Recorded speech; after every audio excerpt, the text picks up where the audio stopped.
Yo, I'm Ced Hawkins. Welcome to the CedTalks Podcast. My guest today is a graduate from St. Mary's College, old friend of mine. Looking forward to catch up with him and connect with him once again. Right now, here is Devin Garner. Devin, welcome to the show. Hey, thanks for having me, Cedric. I appreciate it. Dude, how have you been? It's been so long since we've had a conversation and caught up. How has life been for you? Yeah, it's been going pretty well. I graduated from St. Mary's College in the spring of 2021. I graduated with a bachelor's in English and a minor in educational studies. And right now I'm currently enrolled in the Master of Arts of Teaching program at St. Mary's College of Maryland. And I am a couple months away from graduating with my master's in education. And my goal is to become a middle school English teacher. Wow. So that's where I am right now. Look at you. My goal right now is elementary education. My goal is elementary teaching. You're in middle school. I think that's just crazy. Right. Yeah, I'm actually at a middle school right now in St. Mary's County for my placement. And I'm really liking it. I'm in a 7th grade English language arts class at one of the middle schools in St. Mary's County. And we have 3 different 7th grade classes, and then we actually have 1 8th grade class as well. But it's been a lot of fun, and I've learned a lot. I really have a great mentor teacher, so that's been a lot of fun. So. Dude, what made you want to choose middle school? That's my question, because I know me with elementary school, I like working with the littles, the younger group. But what made you want to do middle school? Yeah, absolutely. So I had a field placement in my first year of undergrad at Spring Ridge Middle School in St. Mary's County. And I really liked that grade. I actually was in 8th grade at Spring Ridge. And I really liked that grade. And the students, they were great. So I kind of had the idea that I wanted to go into middle school from that. I really liked the age group. And they're a lot of fun, they're still learning a lot. And they're actually really into their learning as well, which is a lot of fun. So. That's good. I know with me, because I used to work at a daycare, and now I'm working at a school now, which before and after care, but I'm still working with that school age group. I worked with the middle schoolers at the daycare also, and I really thought that I wouldn't like it, but they actually latched on to me, and I actually latched on to them also. I had no idea that they would be so willing to just learn and just listen and actually follow directions and whatnot, because I'm not gonna lie, middle schoolers get a bad rap. They got hormones, everything is changing with them cognitively and mentally, so it took me by surprise. I mean, if I were me, I think I could do 6th grade, maybe 7th grade. I don't know about 8th grade, maybe. I don't know if I'm versatile like that, but I think that's cool that you have a niche and a love for teaching. Absolutely. And like I said, it's been a lot of fun to get to know the kids over this year, because I'm pretty much there full time with the program. So I've really gotten to know the kids. I was there the week before to get ready with my mentor teacher. We were there for parent orientation, and then I've been there throughout the year, so they've become familiar with me.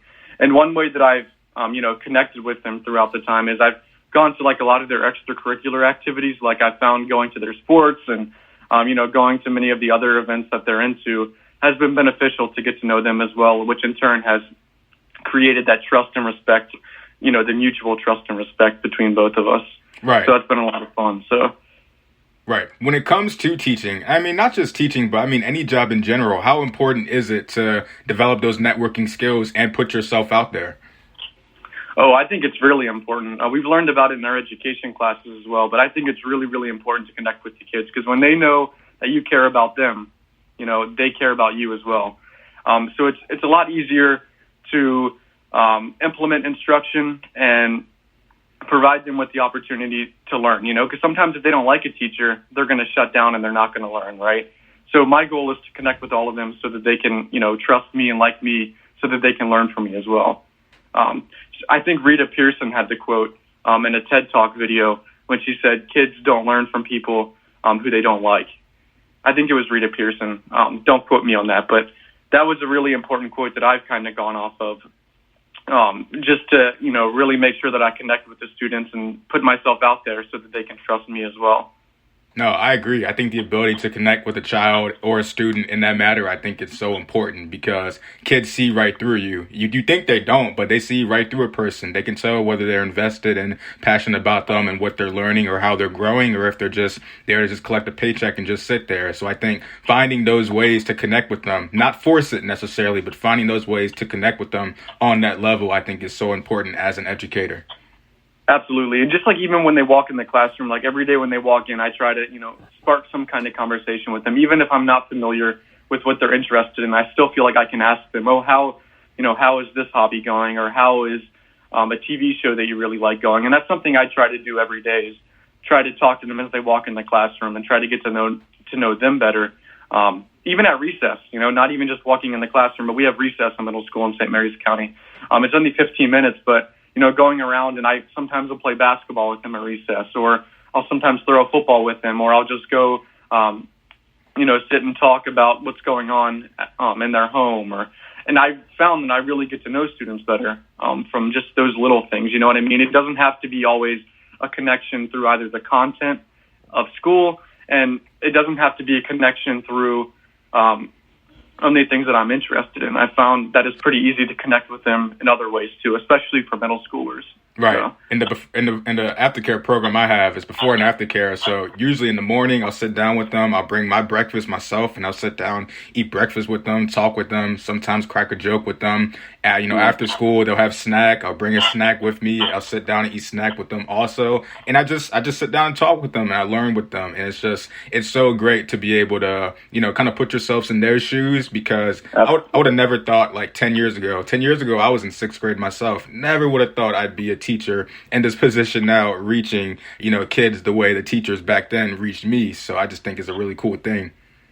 Absolutely. I love it. It's really cool to have the opportunity to interact with so many different people on a daily basis. You know what I mean? Like this year, you and I are interacting with all these different kids, but then next year, we're going to have even more kids to interact with. So I think that'll be a lot of fun.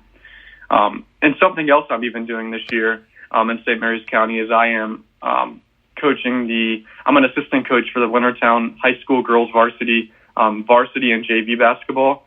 So that's been a lot of fun. It's another way that I've been connected within the community. And I've also been helping out with softball a little bit. And then also running club at the middle school that I'm at, which has been really cool as well. I've went only a couple of days, but the reason being just because the other sports that I'm involved in. But that's another way that I've been connected within the community, is just going to these after-school events like I talked about earlier, and actually being a part of them myself. So that's another way that I've tried to become invested in the community. So that's awesome, man. We're definitely going to dive into education, why you got into that later on. But, right off the bat, how has COVID impacted you? We've been going through this pandemic now for pretty much almost 2 years now. When it first happened, even now, how has COVID impacted you? Yeah, so in March of 2020, or was it 2020, right? Yeah. Yeah, March of 2020. When COVID happened, I was in the spring semester at college, and we were sent home early. So it was spring break, and we were told to pack up our stuff. They were expecting us to come back after spring break. Turns out we didn't come back after spring break, and we had to stay home for the entirety of the semester. So that was a lot different. Pretty much being locked up in my house. Doing college from home, which was a lot different. In the first semester, I would say there was a lot of there wasn't as much even video learning. It was more of, giving us work and completing it on our own, which was a lot different. I didn't have to wake up at 8 a.m. to go to class, or, I wasn't in class for 6 hours on Tuesdays and Thursdays, so that was a lot different. So that was different, and then we went back in the fall, and I was an RA in the fall. So I was in charge of, making sure that people were abiding with COVID policies. I know I was an RA in the townhouses, so we were only able to have 8 people in the townhouses because it was 1 person per resident. So there was 4 people that lived there, so we were able to have 8 people in the townhouses. So it was enforcing COVID policies. And then a lot of my classes were still online for that.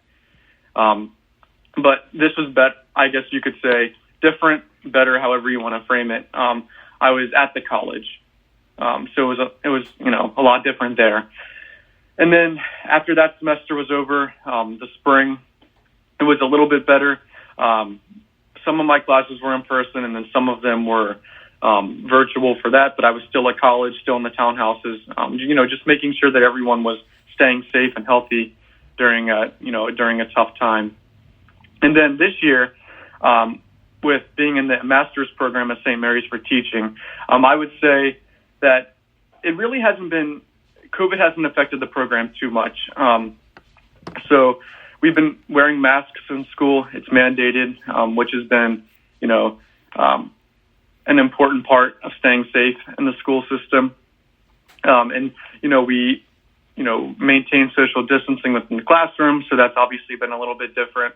And then now, honestly, with the numbers going back up, I'm curious to see how it's going to change in the future. Because, there's so many COVID cases. I saw this morning with the St. Mary's County Health Department that they were completely booked with the COVID testing sites.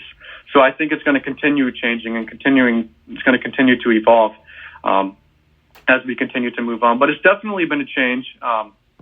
My last year of college was pretty much completely, the COVID year. It was definitely some adjusting, but I think I was able to overcome, and I think everyone was able to overcome and deal with what we had. So. Right. As a student, do you see yourself more as someone that has to learn in the classroom, or did you like that online style of learning? Personally, I think I like the online style of learning a lot. I think I was able to pace myself a lot. And I learned during the pandemic that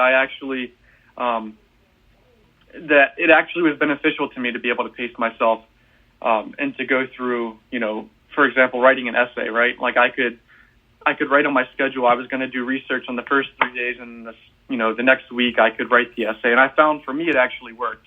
And I love in-person learning as well, and that's important to learning. But I found that it really wasn't too much of a difference to learn on my own with this virtual learning.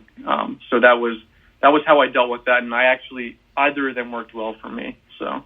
Right. I think I've been kind of spoiled by the pandemic because I'm more of a online learner myself. But it was like before the pandemic, I mixed up my classes. So I was doing 5 classes each semester, but on one half I was doing classes in person and the other half I was doing them online. So in a way, I like that balance in a way because I could always go to the library, at least before my in-person classes, work on my online stuff. Then in the actual class, get my schoolwork done for that class. And then I could go home because I was at CSM at the time. I could kind of go home and kind of have the day or weekend to myself. I mean, you know how college is. Sometimes it doesn't work out like that, but I like that routine that I had. But doing my work online, it gave me the opportunity to pace myself. It gave me the chance to do my work whenever I wanted to, meaning if I wanted to do my work at 7 a.m. and get it all done for the day, then I wanted to do that. If I wanted to wait until the end of the day to do that, I could have done it also. So I always loved that asynchronous style of learning. Of course, as a teacher, I want to be in the classroom and get that experience firsthand in person, just so I can interact with my students in person and not through a camera. But if it was up to me and I'm doing my master's program, I'd rather do all my classes online. Absolutely. And like you mentioned when you were just talking about it, the library was a big thing for me last year. Because, when you're having virtual classes, there's a need for structure, as I'm sure you know as well. So, I would have a schedule of going to the library a certain amount of time each day. And that really helps me to stay on the schedule, to stay structured. Like, if I didn't have class early in the morning and that day was, all online, like a virtual format where like we would take the work home and do it ourselves, I would, set an alarm for 8 o'clock in the morning, get up, get dressed, and walk down to the library. And that was something that I found that really helped me to, stay in a routine, to stay structured, and to allow me to have success, during this whole thing. And this year, with, being back in person, it's definitely been a change. You know what I mean? Like, our school starts in St. Mary's County at 7 o'clock. The middle school start at 7. Mm-hmm. So it's been a change, and it's been nice too, because I feel like I've already had that structure from college last year, because I was waking up at a certain time. This year has definitely been a change in the fact that we're in person, but it hasn't been too much of a shock. You know what I mean? So it's been nice. Yeah. I never utilized a library when I was in high school. I don't know why. I don't know. It was kind of like this fear of like judgment, like, what are you doing in the library? Never absolutely. did it. And then once I got to college, like I valued being in the library and I got so accustomed to it. And then once the pandemic happened and stuff got shut down, I couldn't go to Panera or Starbucks or to the library and do my work. Mm-hmm. It's something that I want to definitely pick up on now just for, next semester, depending on how COVID is, here, anything can shut down at any time. I'm hoping not, but the library was definitely my place, and I found different places where I can go to, whether it's my basement or in my dining room or at my grandparents' house, to always focus and do my work. But man, the library just hit different. Absolutely. And during the pandemic as well, kind of going off of what you said about, finding different places even within your own home to do work. During the pandemic, during that spring 2020 semester, I made a space in the guest room of my house because, we were all locked inside anyway. So I made a space in the guest room of my house and, moved my desk from my room into that space. And it really became like a space where I could really focus on homework. Like it wasn't like I was sitting on my bed and doing homework because I knew that didn't work for me. It may work for some people, but I know it didn't work for me. And even being in my room, like providing that separate space for me to, concentrate and do homework, and then for me to have, personal time to either read or look at my phone or, just relax. So that was really important for me during this whole pandemic, was just to separate school and to separate, my own life. Because I think, with the pandemic, there sometimes is often not that separation between work, and then your personal life. Like, your work can go into 10 o'clock at night, but I think it's important to have that balance and to have the separation as well. So kind of going off of what you said, just having those spaces is really important. Yeah, I'm glad you touched on that too, like separation and creating that balance, because I feel like that balance is key, especially as educators for ourselves. There has to be a balance within our own life. You know what I mean? When we're at work, when we're at school, we can't carry our own academics and our own personal life into the classroom, just like how with our schoolwork, we can't carry the stresses of what's going on at work into that. And then our personal life with ourselves, we can't carry work and school into that, the stresses that goes with that, because it just creates a disbalance. So it's something that I've been figuring out as, the past few years of going on now. I think I've been doing it successfully. Of course, there's always room for improvement and whatnot, but I can't, stress it enough that balance is definitely key in life, whether you're a student, whether you are working. There has to be some type of balance for you to function right mentally, because if you're not right mentally, you can't do the job that you're supposed to do as a person. Absolutely. Yeah. Absolutely. Shifting gears from that, I definitely want to talk more about routines and that importance of that, but we'll get into that later on. But I completely forgot that you did sports back in school. What got you into sports when you were younger, and how has sports sort of formed your life and changed your life? Yeah, my parents were always into, getting me involved in sports. And when I was little, I played rec football, and I also played rec baseball. I never played travel sports. I just played Parks and Rec, and then I also played Parks and Rec basketball. And then my freshman and sophomore year, I played JV baseball at Huntingtown. But sports, I think, are really important, kind of going back to that separation. I think it's really important, not to be fully, not to fully, devote yourself to one thing. I think it's important to be well-rounded. I think it's important to devote yourself to multiple different things and, to allow that focus, because I find, even with helping to coach high school teams this year, that, going to basketball or going to running club or going to softball after school, it gives me that separation. Like, for example, I can, just step away from the work that I'm doing in the classroom. I can step away from creating assignments and grading and, do something that I enjoy. I've always enjoyed watching sports. I've always enjoyed helping with sports, and I've always enjoyed playing sports as well. So I think that was really important for me, to also, like we kind of talked about before, to have that separation, right? Because it just provides me an outlet to not, always be thinking about school. And then after I, go to a game or after I go to a practice, I find myself having a lot easier of a time to be able to go back to my desk and to concentrate on the work that I have to do, because I was able to have that mental break from school. So I think sports are really, really important. Not even sports, like, theater or maybe like a club after school. Like, I find all the extracurricular activities really, really, really important for, having that balance in life. And that's, it's my goal to continue next year as I'm hired as a full-time teacher in whatever county that may be.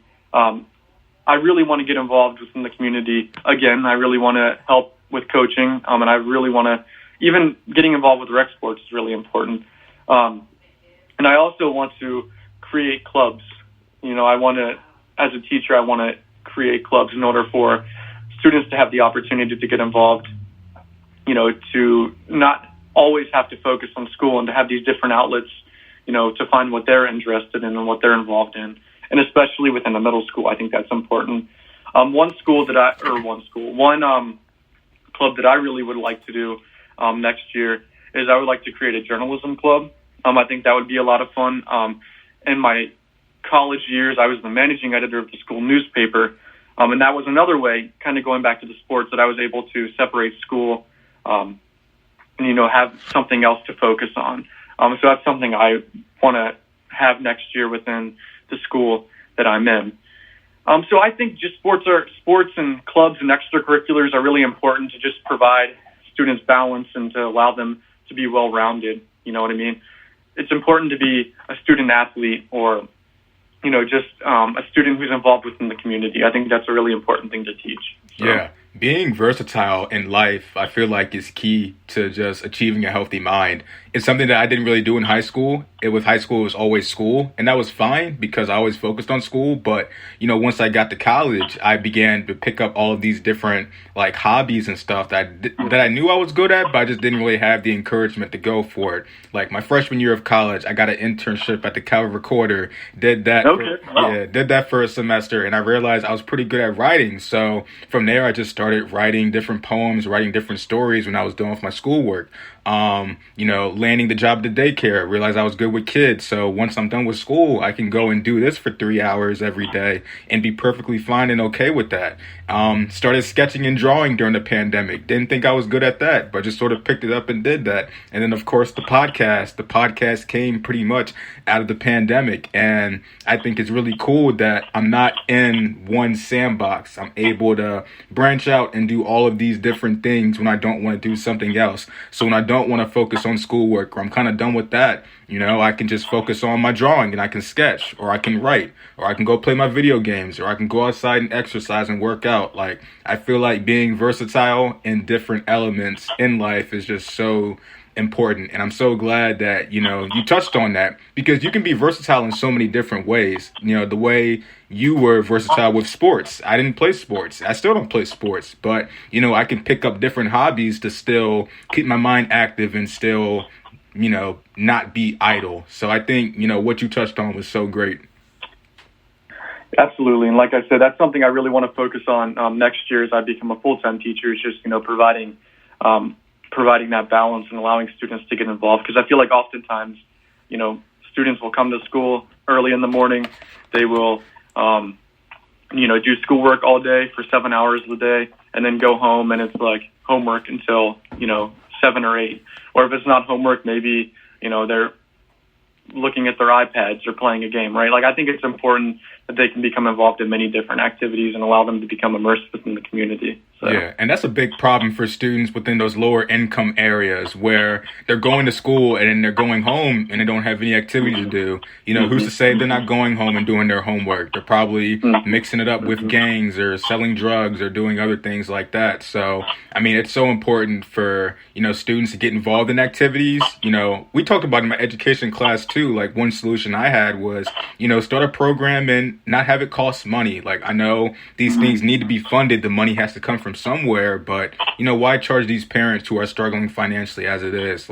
Give these students an outlet, give them a reason to want to come to school every day. Absolutely. And I know the middle school that I'm at right now is really good about that. The running club that I talked about that my mentor teacher runs. Like I said, I haven't been to it too much, but it's free of charge and the students are able to submit a permission slip and they're able to go after school till 3:30. So that provides them the time, that they're in school. Like you said, they're safe from these things that they may be encountering at home.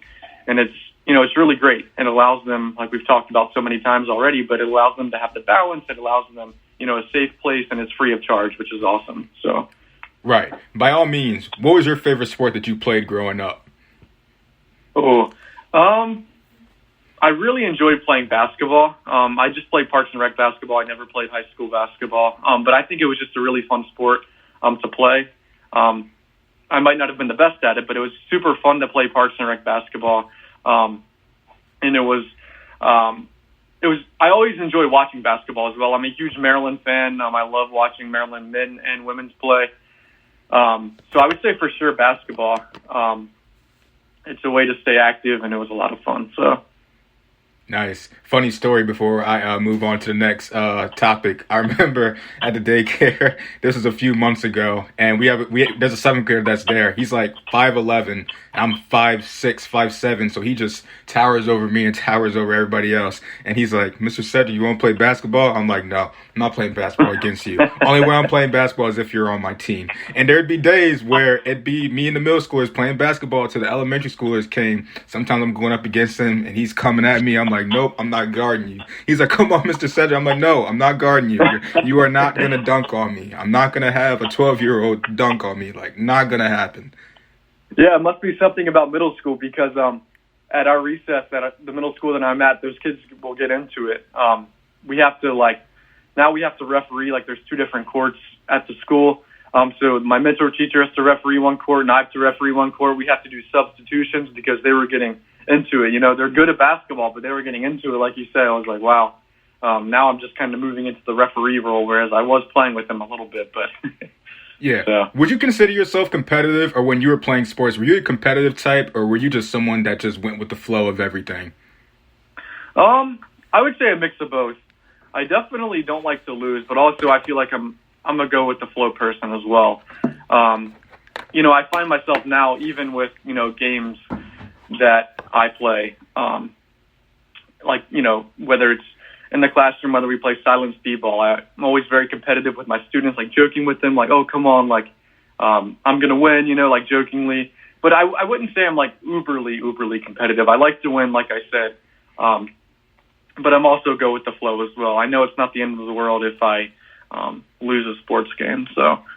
No, I'm the same way. Like, I fall into that category also. I remember I was playing pool once at the daycare, and me and the 6th grader, we made a bet, and we were gonna do a best of 3 series, and the winner was gonna get my applesauce because she wanted my applesauce. So I won one round, she won the second round, and then I lost because I hit my 8 ball in, and I was so angry because all the kids were just making fun of me. I was so pissed. Had to walk out, and then I was like, you know what, I'll be all right, I'll be fine. But it's just that spirit of competitiveness that I have in me, and then, you know, it always goes back to interacting with the kids. You know, that's something that they're gonna remember. Absolutely, and like I talked about the silent speedball, our students love playing that within the classroom because with our 1 and 2 class, our 1 and 2 period, they're there from 7 o'clock in the morning to 9:15. Wow. So we found the importance of doing a brain break, you know, and then we do silent speedball, probably like 8:30 every day. And it's a time for, you know, students to, you know, be competitive and have fun and, you know, just to have a break away from, you know, the 2 hour and 15 minutes English language arts class. So yeah, for sure. That's one way that my competitiveness shows a little bit. But I would say I'm somewhere in the middle. So. Right. This is probably going to be a loaded question, but when you look back at the teachers that you've had in the past, who was your favorite teacher from elementary school, and then from middle school, and then from high school, and who made the most impact on you to make you want to get into the education profession? Yeah, so I'll start with high school. I think my favorite teacher, and this is hard because I've had so many great teachers at Huntingtown, and as you know too, you went to Huntingtown as well. There were so many great teachers there, but I would say my favorite teacher in high school was Miss Wilkos. She taught Spanish. She was really great. I had her for Spanish 3 and Spanish 4, and she ended up writing my recommendations for college as well. And she was a really great teacher, and she was a teacher who really connected with students based on their, you know, their personal interest. You know, walking in the classroom every day, I know I sat by her desk at one point, and it was always like, "How are you doing?" Or at the time I was playing baseball at the school, "How is baseball going?" Or she knew I was a big Nationals fan. I'm a big Washington Nationals fan, and I'm a big Washington football team fan. You know, she would ask about that, knowing that's me.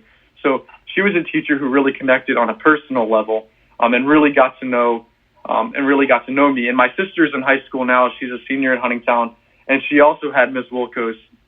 And to this day, I know she'll still ask my sister how I'm doing. So I think it's really important, you know, that she remembers all of her students and she knows what they're interested in. And for that, you know, she was my favorite teacher in high school. And then for middle school, I would say my favorite teacher was probably my 8th grade English teacher, and that was Miss Williams. She was a great teacher. She retired, I believe, we were her last year when we were in 8th grade. But she really developed my skills for English, I think. She was a tough teacher, but she was great. And I know we wrote a lot in her class, we read a lot in her class, but it was never the kind of reading and writing that's dreaded. You know what I mean? It was always interesting. It was always tough and challenging, but it was always worth it. Like, I feel like I always took something away from it. And then my favorite teacher in elementary school was Miss Fossil. When I moved to Calvert County in 4th grade, because I came from Charles County, I went to T.C. Martin Elementary School in Charles County. I moved to Calvert in 4th grade and went to Calvert Elementary School. And Miss Fossil was my favorite teacher in 4th grade because she really helped me transition to elementary school. It was a new school, and definitely was tough to transition to a new school. But I think she helped me along the way. And I've even seen her around the school, around Huntingtown, because I know she volunteers at Huntingtown and Plum Point when we went there. She's always been around, and she always remembers me. How are you doing? And, she remembers what I was interested in. So that was always nice to to have the teachers that connect with you and really care about you. So right. To follow up on that, how was that adjustment from Charles County to Calvert County? How was that adjustment when you moved here in 4th grade? Yeah, I think it was tough. In 3rd grade, I was well established in Charles County. I grew up with a lot of the kids that I went to school with. We played, football together. We played baseball together. I didn't play basketball when I lived over there, but we played football and baseball together. And also my parents had a lot of friends over there as well, so it was a pretty large network over there. My family lived in Charles County, or my grandparents lived in St. Mary's, but a lot of my family lived in Charles County as well. We were all super close. So it was definitely hard to move to Calvert, but when I moved to Calvert, my other grandparents lived in Calvert. But I think at first it was definitely a tough transition, to reestablish myself in St. Mary's County, or not St. Mary's County, in Calvert County. It was tough, but I think it went well. I was able to get involved in sports. I played rec football for a year with the Eagles. I played Parks and Rec basketball. I played Parks and Rec baseball. And then I met some friends, especially going into middle school, which was nice. But I would say at first I was definitely pretty upset about having to leave Charles County just because I had, a strong friend network there. And, my family was close by. But I think I adjusted and, I went to Plum Point Middle and Huntington High School, and that was great. So. Right. I've always been here in Calvert County my whole life, so it's always interesting for me to hear different people who moved here when they were in elementary school or they moved here in middle or high school and see how that adjustment, was like. Because I'm sure I would have had a tough time adjusting if I would have moved out of the county and went to a different county or went to a different state. But, kudos to you for being able to adapt to your new surroundings and adjust pretty well. Yeah, absolutely. And like I said, for sure, elementary school was tough. Like the 4th grade year, I struggled. My grandmother also passed away that year, so that was definitely a factor too. But so I was dealing with that, and then we also moved, and for sure, I would say my 4th grade year was probably my toughest year of school out of any that I've had. So definitely, I wouldn't say it was like an easy transition, but like you said, I think I was able to transition well enough. And then in middle school, it was like starting all over again, and everyone was meeting one another, and then I felt like from there it went really well. So yeah, middle school is weird because I always felt like I was just going to go to middle school with my own elementary school class at Plum Point Elementary, and then it's like, yeah, I'm seeing everybody that went to school with at Plum Point, but who are these kids from Huntingtown and like all these other places? Like, I don't know who these people are. It was so foreign to me. And then when I get to high school, people from like Northern Middle School or Windy Hill Middle School, they're going to Huntingtown. So it's just like, who are you? It was so weird to me. I didn't think that would ever happen. Yeah, absolutely. Absolutely. Yeah. But talk to me about your decision to go to St. Mary's College and pursue a degree in education and English, because English is one of my favorite subjects. I love English. If I was going to be a high school teacher, a middle school teacher, reading language arts would be my subject to go to. But what sparked that interest for you, and what made you choose that college? Yeah. So my senior year of high school, I was touring colleges. I looked at McDaniel College, I looked at Towson, UMBC, and then St. Mary's, and I got into all 4 of them. And actually, my top choice at the beginning of the process was Towson. And then I got into UMBC, and then UMBC was my top choice. And then I actually applied to St. Mary's later. Like, I probably didn't apply to St. Mary's till like January, which is really, really late, especially for applying to college. But I applied before the deadline, and I got in, and then we toured it in the spring, which again is pretty late. And I really, really like the college. It's on the water. I'm not sure if you've been down there before, but it's on the water. It has a boathouse, and especially like growing up in this area, I felt like, you know, the water like on the river was like home. So I really liked that. So I actually decided to go to St. Mary's, as you said, and pursue a degree in English. So I chose my English degree because senior year of high school, I'm not sure if you took it, but I took Comp and Ret through the college senior year of high school, and I really, really liked that class. I liked the ability to write about topics that I wanted to write about. I had Mr. Salmons, and he was a great teacher. He's another great teacher I had at Huntingtown.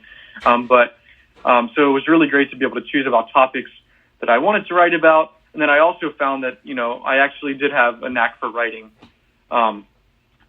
So that's how I went into college as an English major. I started taking some classes. I decided I liked it. And then I was able to apply that to education as well. I took education in America my first semester of college. And I really, really liked that class, so I continued going with that. So I kind of went in with that notion that I possibly wanted to go into English education because I really like to write. And I was like, well, I also, you know, enjoy interacting with, you know, students as well. So I put those two together, and then from there I just kept rolling with it. And kind of going back to choosing St. Mary's as well, it was a really great college. Every time I went there, I felt like the focus was really education. All the professors, you know, were great. There were some like pretty well-renowned professors at the college. And the English department was really great. And then also the education department had the MAT program, which I'm in now, which I was able to graduate with my bachelor's in 3 years because I came into college with 20 credits. So a little bit short, because 32 credits is a year at St. Mary's. But I was able to make up those credits. But I knew I had that opportunity to do the MAT, so to do the 3+1 program, so 3 years bachelor's and then 1 year master's program, which is really appealing to me as well, especially for the track that I wanted to go down. And if I got there and decided that I didn't want to do education, then, you know, I could just always not do education. But I went there and I loved it, and so I continued with that track, and I graduated with my bachelor's in 3 years and then my master's this year. So that was really appealing as well. Yeah. What a smart, like, game plan to take those classes while you were in high school and even in the beginning just to kind of be ahead of the curve and catch up. You know, me, I was just in high school just doing my thing, you know what I mean? I didn't really think it was necessary, but, you know, everybody has different paths, but I think that was a really smart game plan that you did because now you got your bachelor's within 3 years, now you're going to get your master's within a year, and then pretty much you're in, and I just think that's so incredible. Yeah, thank you. And to be honest, like the classes that I took in high school, like I just was kind of taking them to take them. Like I took a few AP classes and then I did dual enrollment at the college, but I just was kind of taking them to figure out what path I wanted to go down. And it turned out that I was lucky enough, you know, to come across Comp and Ret, and then I really liked English and I was able to go down that path. But to be honest, it wasn't like, I'm not going to sit here and say that it was a plan that I had to, you know, go in and, you know, receive college credits in high school. Like it kind of all just fell into place. And like I said, I went into college with not even a year of credits. I went in with 20 credits, which 32 is a year. So I still had a lot to make up along the way. But I was able to. I took like 18 credits most semesters. I took 19 credits a semester. But I was able to, you know, do it. But for sure, I wasn't like totally, you know, set for what I wanted to do in high school. And I think it's really important for people in high school to know that it's okay to not know what you want to do in high school. And, you know, just take classes. And if they happen to, you know, work out, then they work out. But if not, it's no big deal. You know what I mean? Not everyone knows what they wanted to do. And surely I didn't know what I wanted to do in high school. And that's why I took these classes in high school. So. Right. Same message goes for college students out there also that don't know what they really want to do with their major and with their life. Absolutely. I didn't figure out that I wanted to go into education until my end of freshman year going into sophomore year was when I finally figured it out what I wanted to do. Because with me, it was IT, then it was computer science, then it was journalism. And then once I realized I didn't really want to do journalism, it just turned into education. And when I took those education classes, I realized like, man, I love working with kids. I love how the brains and the minds of children works. And I really think I could get in a classroom and teach them. And once I got that experience, it just made me want to do it even more. So it's okay to not know what you want to do. At 21, it's okay not to know what you want to do. Just take those steps, continue to take those chances, and then you'll figure it out in due time. Absolutely. I mean, I think everyone is still really figuring out what they want to do in life. There's some people in their 40s who still are trying to find their profession that they want to do. So like you said, even in college, I think it's really, really important to just know that, if you don't know what you want to do, you're not a failure. You know what I mean? And I think society can often paint things in that way. If you don't know what you want to do in high school, if you don't know what you want to do in college, or if you do stay at a community college, like that's all great. You know what I mean? It's all steps for figuring out what you want to do. And I think it's smart to be able to explore and to be able to really find your niche in life, because I think everyone does have a niche in life, and I think it's really important to continue to look for that. It doesn't matter what age you are, like you were saying. So right. Shifting gears from that, talk to me about your first year at St. Mary's College. How did you adjust to it? What were some of the things that you learned during your time there, your first year there, and what were some of the challenges that you had also? Yeah, so moving into college my freshman year, I moved in the fall of 2018, so right after we had graduated high school, a couple months after we had graduated high school. And I was definitely nervous, from going to having my own room at home, living with my family, to moving in with a complete stranger. That was for sure a challenge. But I was able to meet a lot of friends. St. Mary's does a really good job with orientation programs. So we went to the gym in the first couple of days, and, they had like fun icebreaker activities in the gym at school. And there were really a lot of opportunities to get to know people. We had orientation groups, so that made it a lot easier. But for sure, it was hard to transition in life from, going from living at home with my family to living with a complete stranger in a dorm. So that was for sure a challenge. And then my first semester, I took an English class that was like literature before 1800. And that was for sure a challenge, because I was used to taking, high school English classes where, you're reading literature that I feel is, more relatable. And I'm not saying that literature before 1800 is not relatable, but it definitely is a different, it's a different field. So I think that was an adjustment to take classes that I wasn't as familiar with, but I was able to, study a lot. I think it took a lot more studying because I wasn't as familiar with those classes. So it was a challenge to have these different kinds of classes in college, and then moving into college was for sure a challenge, but it all went great. I was able to adjust really quickly in college, quicker than I thought I would be able to, and really become involved within the college community. Like we talked about earlier, I became a staff writer for the newspaper my first year, and then last year I became the managing editor. But so I was able to become involved with that.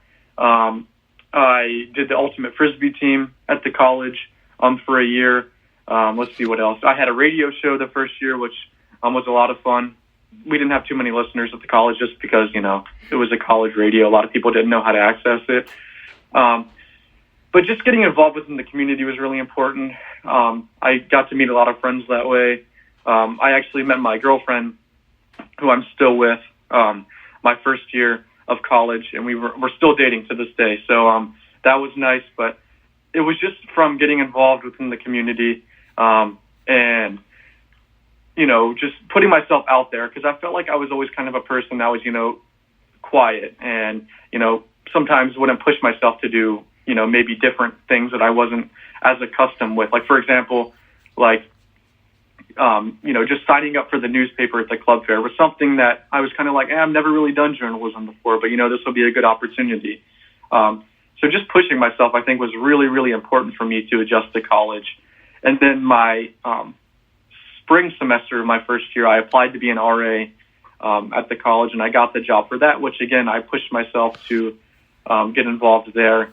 And just getting involved, I felt, was really important at the college, and still finding a lot of time, obviously, as you know, to do homework, but also having the opportunity to do these different community events was really important. So. Right. I feel like that's such an important thing to kind of put yourself out there once you get to college and just mingle with different people and just really find out who you really are as an individual. Because in high school, you don't really know who you really are. Same thing in college. You still don't really know who you really are, but you find out more about yourself the more you try different activities that you do. With me, I didn't really put myself out there in high school also. I was also the kind of quiet person. I mean, I had my friends in class and whatnot, but as far as extracurricular activities, like, no, I wasn't doing that type of stuff. You know, starting this podcast during the pandemic really showed me who I am as an individual, and it's allowed me to network and get in contact with people who I don't know, people who I used to know in school and I hadn't talked to in years, or,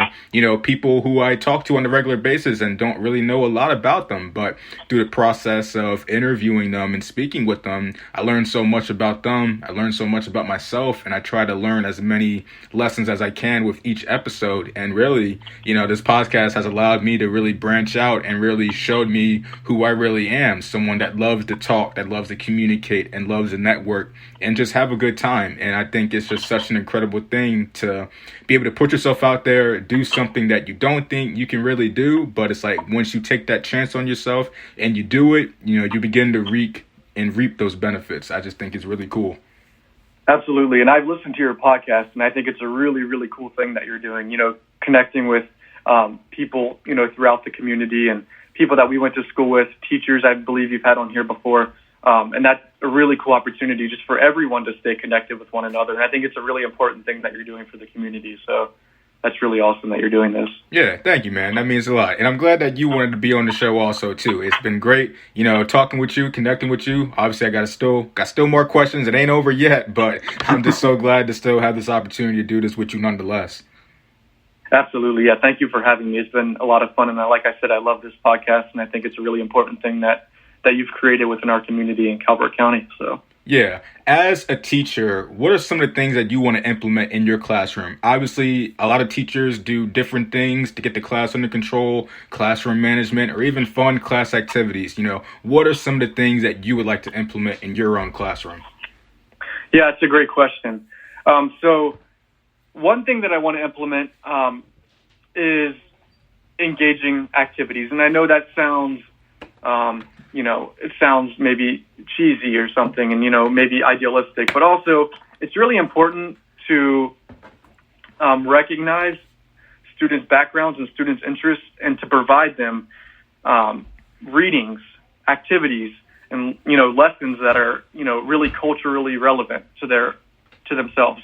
One lesson that we did back when I was in the class in the middle school during the fall semester was we were reading Kwame Alexander's The Crossover. I'm not sure if you're familiar with that. But before reading the Crossover, we read The Undefeated by Kwame Alexander. And it talks a lot about, it brings a lot of the students' culture into it. I feel like oftentimes in school, you know, not every student is represented within the classroom. So my goal is to provide students, you know, these pieces of literature and these activities that are culturally relevant. And we've really, really, really stressed that a lot at St. Mary's, and I really try to focus on that a lot this year, student teaching as well. So that's something for sure I hope to implement within my classroom is culturally relevant teaching. Also, another thing that I hope to implement is, like I said before, engaging activities through recognizing students' interests, but also just providing students independent reading time. That's something that my teacher and I have done within our classroom this year, is providing them independent reading time for books of their choosing. Because oftentimes, as you know, as well as a teacher, students don't like to read, and they often view reading as something that's, you know, solely academic. But providing them with independent reading time to read a text of their choosing is really, really important because it allows them to see reading in a different light. So that's something I also hope to implement next year in my classroom. Let's see. The brain break has been really important, you know, especially for 90-minute ELA classes in middle school. I think that's really, really important because students are able to refocus. They're not just sitting there at a desk reading a text the whole time or, you know, staring at a worksheet. I think that's really important to provide students with brain breaks. Another thing is providing students with real-world opportunities. For my master's research project, I'm studying the importance of providing students with real-world argumentative writing, because in 7th grade, argumentative writing is a focus to teach students and is in the Common Core standards. So I looked at, hey, what's a way that I can teach argumentative writing in a way that's engaging to students, going back on what I said at the beginning. So what I'm doing is I'm providing students the choice to choose out of like 10 different topics. So for my MRP, for 10 different topics. So for example, they could write like an Amazon review, or they can write a letter to a county commissioner, or they can, let's see what else I have them doing. They could write a letter to the editor opinion piece. So those are different argumentative writing tools that I'm allowing them to do, and they get to choose the topic based off of what my mentor teacher and I provide them.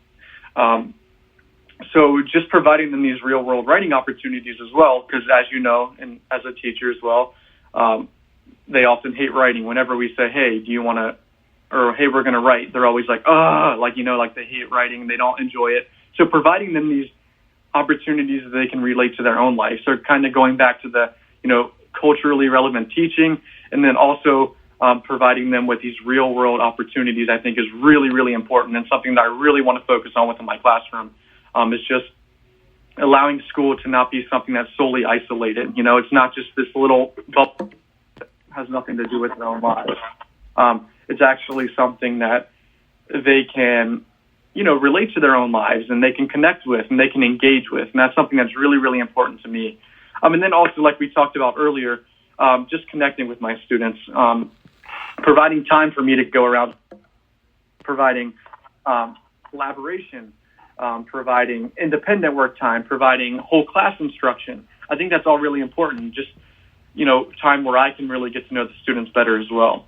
So that's something, those are all things that I've tried to implement this year within my classroom, with my mentor teacher in 7th grade, but I hope to really implement all of those things next year as well. I mean, my mentor teacher does a great job of doing everything that I've talked about, especially providing text, you know, that, you know, they meet a wide range of learner needs. You know, they talk about a variety of different perspectives, which is so, so important. You know, instead of just always providing the same literary canon, you know, it's important to, you know, differentiate it a little bit and provide every student the opportunity to relate to the content.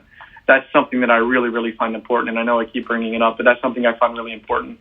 And also, you know, just allowing students to be able to use these tools in the real world, like I talked about with argumentative writing. I think that's really, really important for them to be able to go home and write an Amazon review, citing sources and citing their own experience and providing evidence and claims, evidence, reasoning. That's all really important and something that I hope to implement within the classroom. So. Right. That's what's up. That's awesome. I know it's different with me because I'm elementary school and I'm dealing with elementary schoolers, but definitely the brain breaks is one thing because their attention span is definitely so small. So if I could do any type of activity that lasts for a minute or 2 minutes where they're up, let's say they're dancing, let's say, you know, they're throwing a ball around the room, you know, something like that, anything that can keep their mind active and keep them going. That's definitely one thing that I want to keep in mind. Also, the real world experience and having them, you know, utilize their problem solving skills and teaching them how to do that. You know, that's one thing.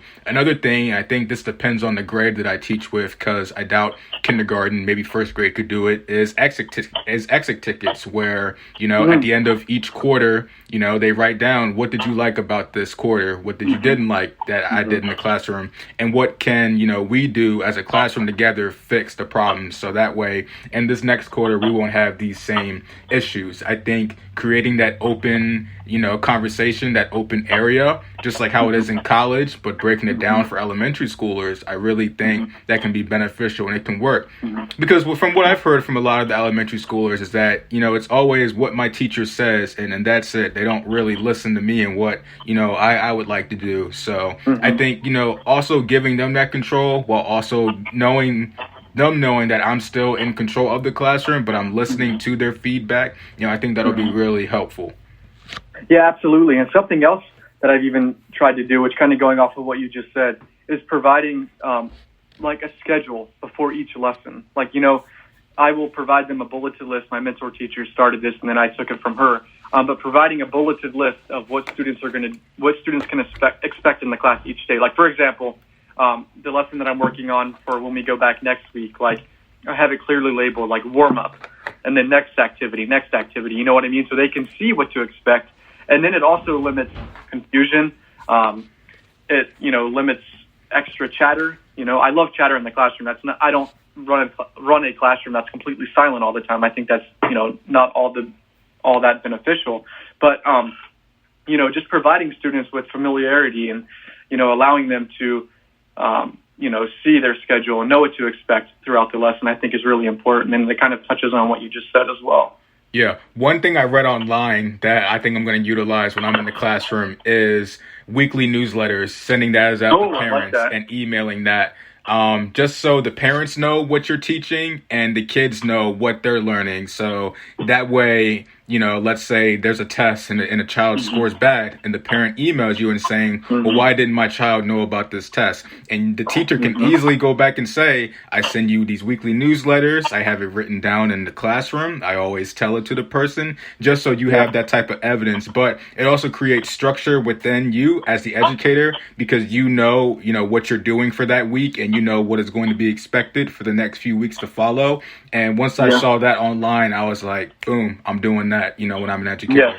Yes. I like that idea a lot, and that's something that I definitely could utilize too next year. So I really appreciate that suggestion. But my teacher has really stressed the importance of parent contact as well. Yep. And she does a lot more of calling home, and not even, your student's doing horrible, but more of so just like touching base, letting them know what's going on in the classroom, how the student's acting, what they could improve upon. And I think that was really important because, like you said, if a student, has a D in the class and the parent looks on Schoology and they're like, why does my student have a D in the class? Then if you haven't contacted, it's kind of like, oh, well, this is what's happening. And the parent might not have that connection with you. Whereas if you're contacting throughout and keeping them updated, they know where their student's struggling and they know what can be improved upon. So for sure, I really like the idea of a newsletter, and that's something that I could definitely do next year as well. Oh, yeah. See, we're all learning stuff on the podcast. We out here learning stuff. But, dude, talk to me about graduation. How rewarding was that to be able to get your degree, especially in person? Not a lot of people who graduate in the past year or so were able to do it in person. So how was that feeling for you? Yeah, so it was a great feeling. I'll start with that. It was a great feeling. The college had made an announcement in February that we were not going to do an in-person graduation, which was very tough. And there was a lot of backlash against the school of why can't we have an in-person graduation? With an understanding of the reasoning behind it, but, a safe social distance outside graduation. So after a lot of people complained about that, we actually were able to have an in-person graduation. And that was awesome. It was a little different. We didn't walk in like a typical graduation. We all just walked to our seats with our, graduation gown at, different times. The graduation started at 9:30. So we all just walked in, whenever before the graduation. And then we sat there and we had a very short ceremony. It was probably about 30 minutes, just long enough to call everyone's name. And we all walked across the stage, and that was very nice. We had 2 tickets to graduation, so both of my parents were able to come. But they also streamed the graduation online for my grandparents to watch and my sister to watch, which is really awesome. But it was really, really, really, really rewarding to walk across the stage. I can remember many a day of sitting in the library you know what I mean? I'm so excited for the day to walk across the stage. And, it finally came. And it was really nice. But I'm even more looking forward to the graduation this year. that's going to happen in May because, it'll be like a culmination of everything. I feel like it'll really be the icing on the cake. But it was a really great feeling to walk across the stage last year for sure, and to have my parents there in person, just to celebrate the accomplishment. So, yeah. Right. Absolutely. I can definitely relate to that because I graduated from CSM. Of course, I didn't have my ceremony because of COVID. Like that was literally 2020 in the deep 2020 pandemic. So I didn't get my graduation, but it was still a rewarding feeling nonetheless to know that I put in all this work just to get out of that community college within 2 years, because not a lot of people graduate within 2 years. So the fact that I was able to put all that work in to get my degree, it was just a really great, rewarding feeling. And I can't wait to get my degree from Bowie. I graduate in 2023. Can't wait for that. It's really a good feeling to know that all your hard work has paid off in this final moment. Absolutely. Absolutely. And I'm excited for you to graduate from Bowie State in 2023. And then CSM is a huge accomplishment as well. So congratulations on that. Yeah. Thank you. And so I know this year is running up. We're getting ready to get out of 2021. We're going to enter into 2022. By the time this drops, we'll be in the new year. But besides all that, what are some of the goals that you have for yourself next year? Yeah, I think just to continue to grow as a person. I'm approaching the time to interview for jobs, actually coming up really soon, like the start of the new year. So, just continuing to make these connections within the local school community is something that I hope to do. Continue to grow as a teacher because I'm just a student teacher right now, so continuing to learn. And also just to, provide time for myself, whether it's, taking a walk in the afternoon or, maybe running a mile a couple of days a week. For sure, one of the biggest goals I have is eating healthy. Not eating as much fried food, trying to, just be a little healthier with what I eat, continuing to grow as a teacher, like I said, and, just making time for myself, like we've talked about throughout this podcast, is something, that I hope to provide for myself in the new year. But I would say definitely it's important that I just continue to grow as a person and continue to learn, like soak up everything that I have this year, because, next year I'm not necessarily going to have a mentor teacher in the classroom that I can, ask, hey, what do you think about this? Or how did this go well? Or, just soaking up every last bit of knowledge and just, being like a sponge, soaking it all in and just appreciating my last year as really a student. Obviously I'll be a student for the rest of my life as a teacher. And as you know, too, we're always students, but just soaking up the last bit of knowledge and just, focusing on my own health as well. Right. I heard a quote before I did this podcast with you this morning. I was listening to an interview, might send it to you, but the guy said, like, we live life and we live life for the achievement and we live life to have fun pretty much, when really in life we're all students and we should treat life as education. Just forever, we should always just be students and we should always be willing to learn anything and everything.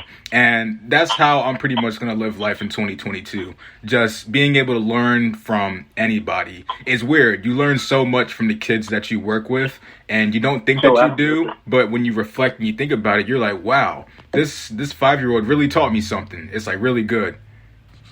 Absolutely. Yeah. Yeah. And I think it's really important to even learn from your students as well. I didn't even mention that, but that for sure is something that I continue to hope, to absorb within the new year. Like I said, I just want to be a sponge for the next, 4 or 5 months before I graduate and just try to learn everything that I can before, so.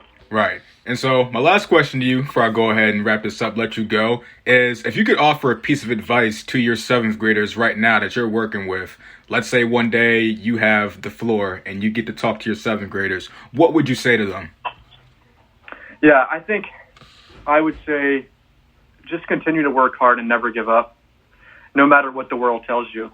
Because oftentimes, the world can be a cruel place, to be quite honest. Students, they're going to, come across hardships that maybe you or I could never even imagine, right? So just, continuing to find perseverance times, and to continue to strive for their goals. You know what I mean? Like, if you want to be a doctor, go be a doctor. You know what I mean? Don't listen to what